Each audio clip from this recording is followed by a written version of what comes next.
Hello guys, magluluto tayo ngayon ng chicken.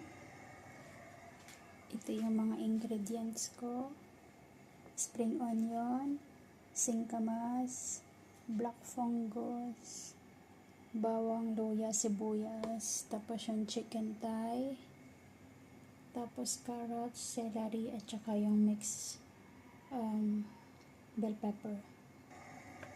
Yan, simulan na tayo mag-fry. Gagayahin natin yung in-order namin sa isang restaurant dito na sikat. Unahin natin yung bell pepper.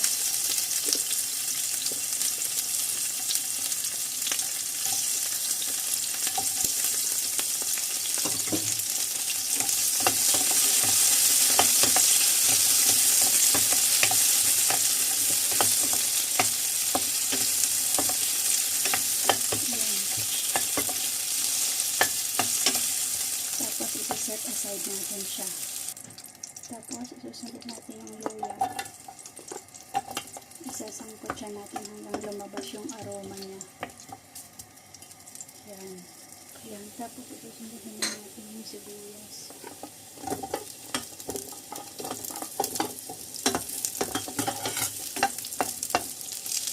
Tapos, sunod naman yung garlic.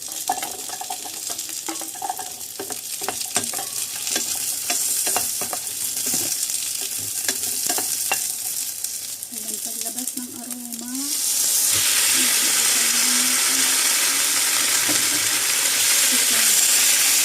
ayan, tapos tatakpan muna natin siya. Ayan guys, pagkakulo niya, ilalagay natin yung black fungus. Ito yung black fungus kung tawagin dito. Masarap to kasi crunchy. Malutong siya. Yung black fungus at saka yung carrots.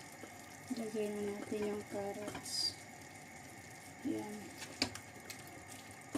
Tapos, takpan lang natin ulit. Mga 2 minutes. Yan guys, after 2 minutes, ilalagay na natin yung singkamas. Alam nyo ba na masarap yung singkamas sa mga ganito? Sa mga gulay. Pwede ito. Singkamas. Haluin natin.